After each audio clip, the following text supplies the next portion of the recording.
was a crisp autumn night when a group of 4 college friends, Jake, Sarah, Mike, and Emily, set off on a road trip from their university in Illinois to a secluded cabin in the woods of Missouri. The drive was meant to be an escape from the pressures of midterms and the mundanity of campus life. Little did they know, the journey would become a haunting memory etched into their minds forever.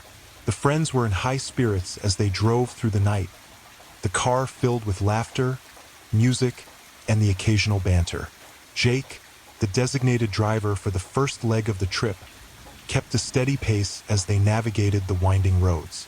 The rain, which had started as a light drizzle, began to intensify, creating a rhythmic patter against the windshield. The road ahead was shrouded in darkness, illuminated only by the car's headlights cutting through the veil of rain. As they approached a particularly desolate stretch of highway, the mood inside the car shifted. The once jovial atmosphere grew tense as the rain continued to pour, casting an eerie glow on the wet asphalt. It was then that they saw him, a lone hitchhiker standing on the side of the road, drenched from head to toe, his thumb extended in a silent plea for a ride. "Should we stop?" Emily asked from the back seat, her voice tinged with both concern and curiosity. Jake hesitated, his grip tightening on the steering wheel. "I don't know. It's pretty late, and we don't know anything about him," Mike, ever the adventurous one, chimed in. "Come on, Jake. It's pouring out there. We can't just leave him."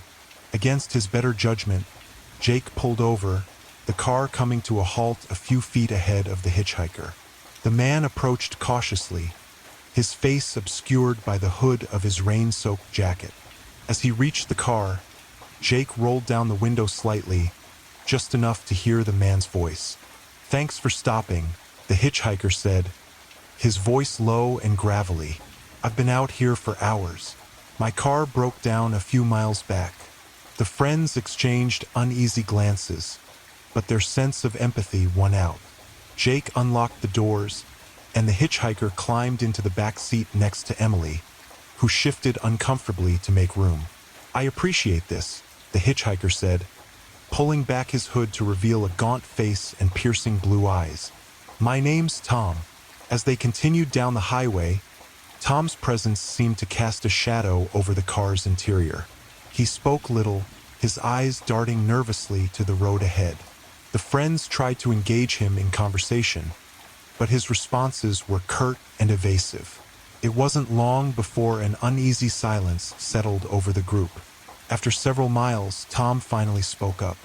"I need to warn you," he said, his voice barely above a whisper.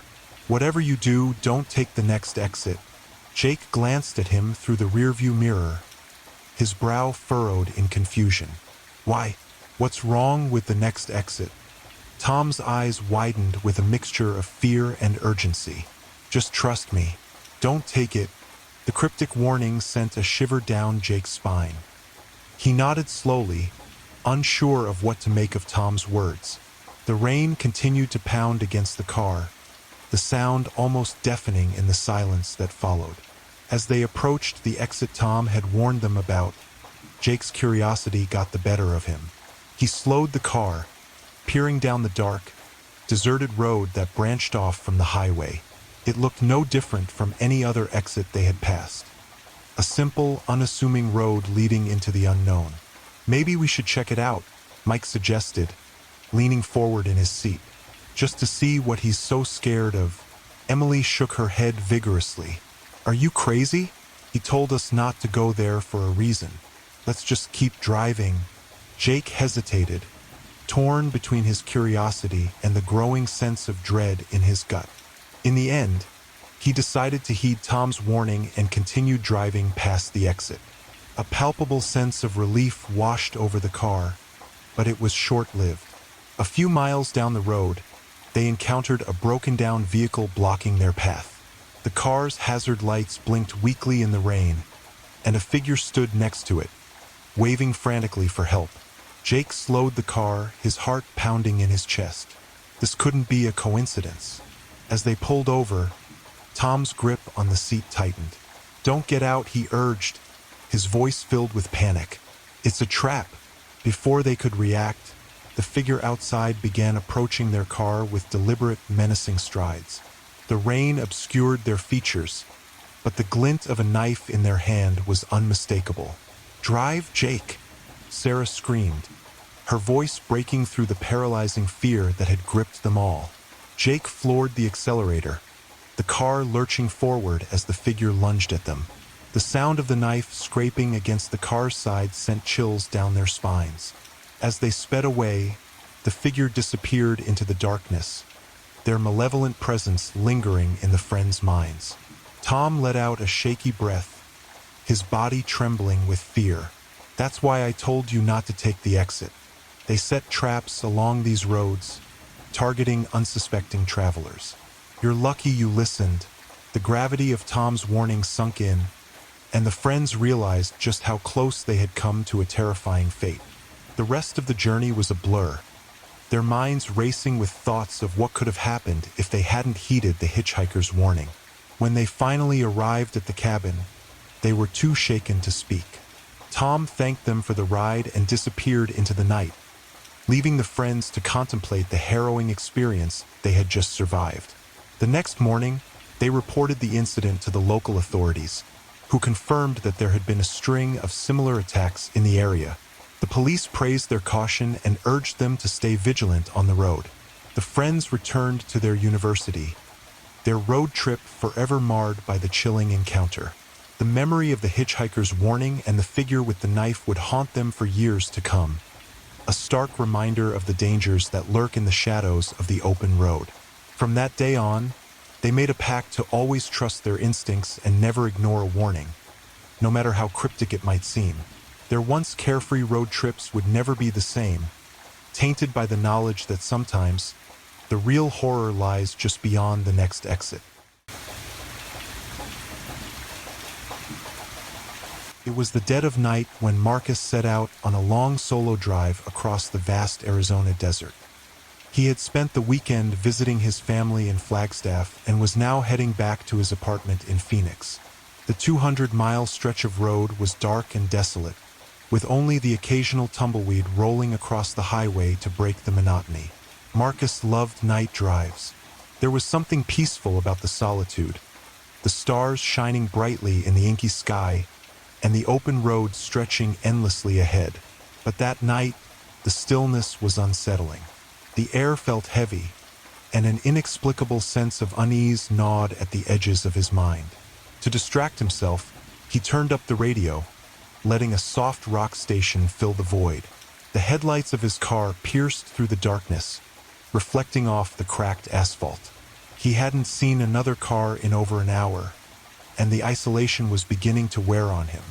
Around 1:30 a.m., as he approached a particularly barren stretch of highway, he noticed a pair of headlights in his rearview mirror.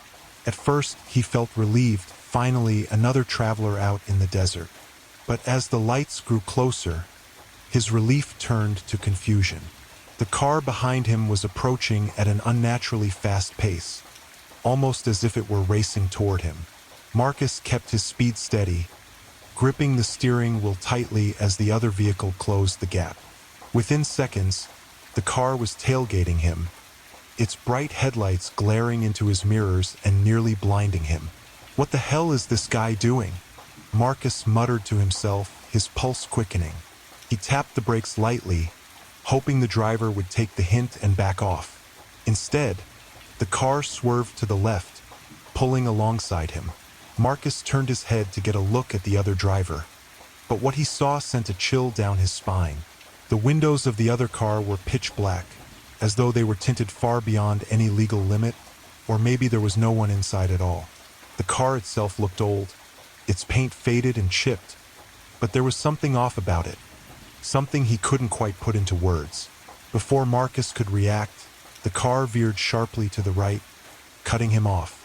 He slammed on the brakes, his tires screeching against the asphalt as his car skidded dangerously close to the shoulder.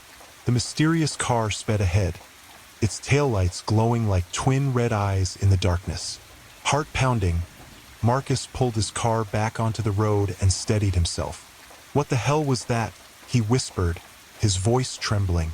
Determined to put some distance between himself and the strange vehicle, he pressed harder on the gas pedal.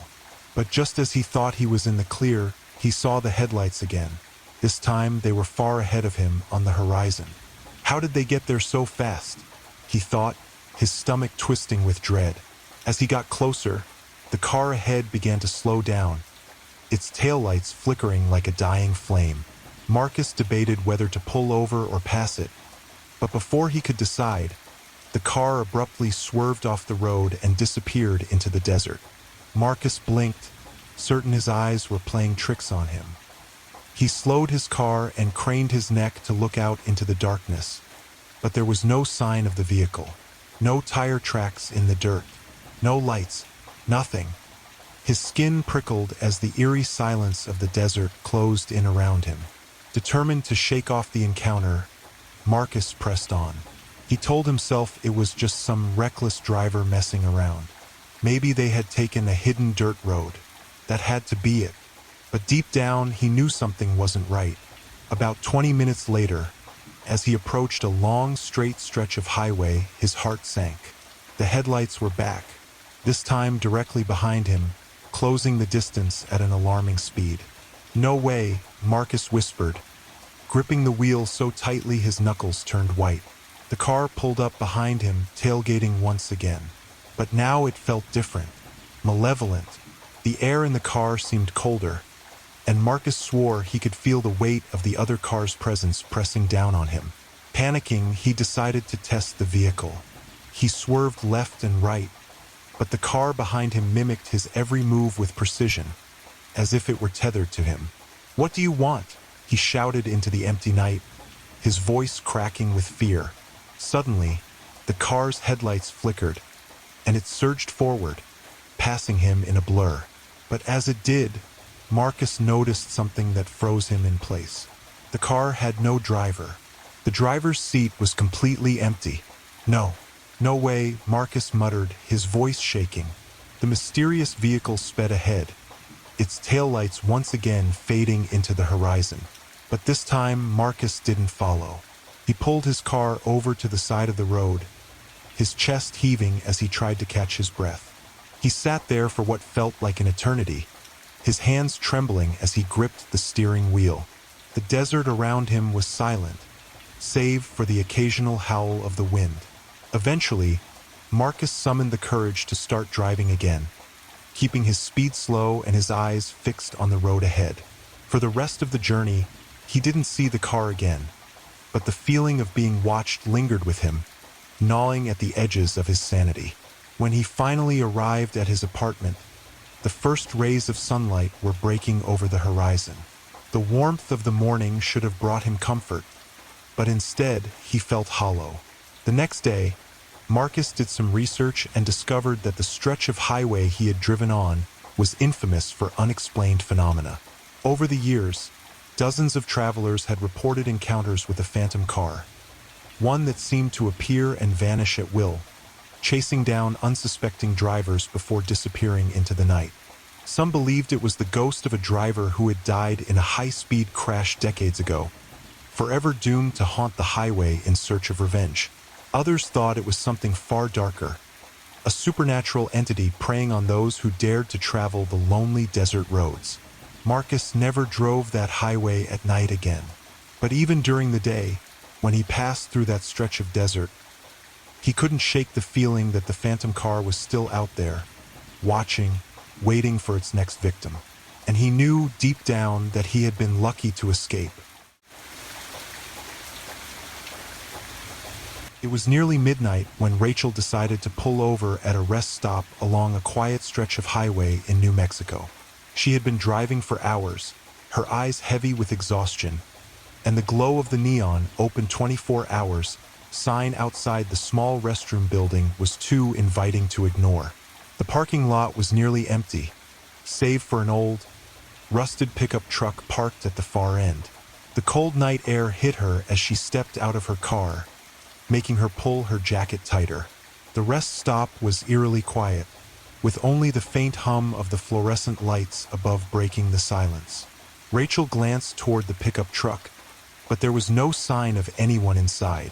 The restroom door creaked loudly as she pushed it open, and the faint smell of disinfectant mixed with something metallic hit her nose. The flickering overhead light cast strange shadows on the dingy walls. As Rachel stepped inside, she immediately felt uneasy. One of the stall doors was ajar, swinging slightly as though someone had just been there. She hesitated, scanning the empty restroom. "Hello," she called out, her voice echoing in the cramped space. No response. Dismissing her nerves, she quickly entered the farthest stall. The moment she locked the door, she heard the faint creak of the restroom door opening again. Rachel froze, her heart pounding. Heavy footsteps echoed across the tiled floor, slow and deliberate. She peered through the gap in the stall door and saw a pair of muddy boots stopping just outside her stall. "Occupied," she said, trying to sound calm. The boots didn't move.